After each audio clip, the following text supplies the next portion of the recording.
I'm going to go over a few basic things about using these one-step cut and embossed leaf dies.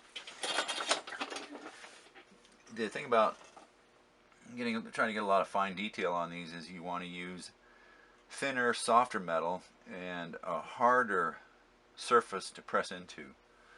So the basic materials I use are the softest urethane I would use would be the 95 Shore A, or also a harder urethane. That's the hardest urethane in the Shore A. There's a different scale, Shore D, and the hardest one in that is the 75.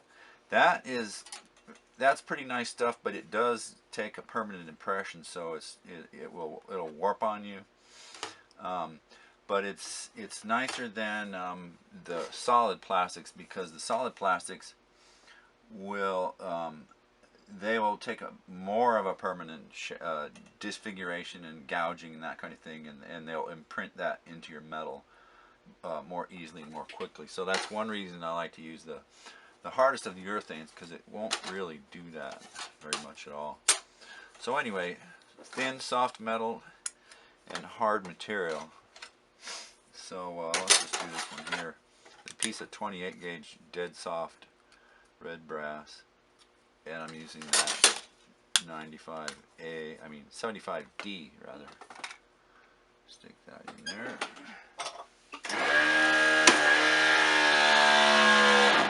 That was probably about almost 20 tons. This one could get by using a little bit less. Others, all the way up to 20 tons is probably going to be good. Now, I've been using a small piece like this. If you do use a small piece like this, just make sure it's big enough to cover the whole top of the design. That's totally critical.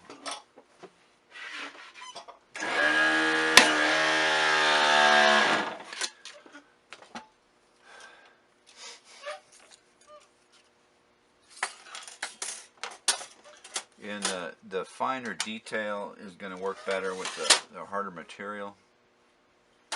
And for real stubborn ones, what I do a lot of times is build a mold, a plastic mold. And you really do need some kind of guide system. It's not that hard to take your die and clamp it down onto your plastic material. The plastics I use are generally nylon. Delrin works, and Lexan is very good. Don't use acrylic, it'll shatter. But these other ones are good. And so anyway, you want to just, like I use vice grips to clamp the die down to the plate. And then I even made ones where I'll take these strips and just tape them down, tape them and glue them. But it's better to when they're clamped down to drill holes and stick alignment pins in there and glue that all together. That's the cheap and easy way to do it. There are better, more permanent ways, but if you're just playing around, you can get by with the cheap and easy. So once you have your stops on there, you'll put your die onto the plate and press it, and that will imprint the plate with your lines. And then I like to carve those out with like a round burr. And that, again, that's the cheap and easy way to do that. So the plastic mold gives you solid female negative impression, which allows the metal to emboss more quickly and at a lower pressure than when you're pressing just into the bare hard plastic.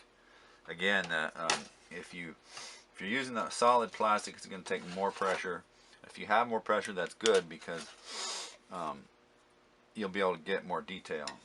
The detail will be crisper.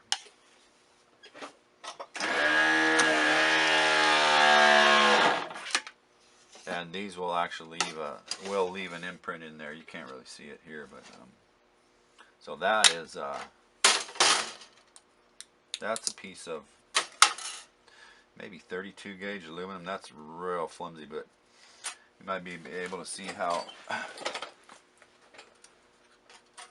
really crisply that formed compared to some of the other ones. Let's zoom in here. Oh, I'm already zoomed in. Shit. Oh well. Anyway, I'll do a little bit more.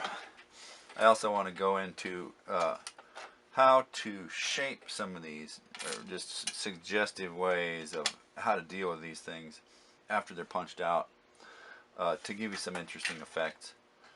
You can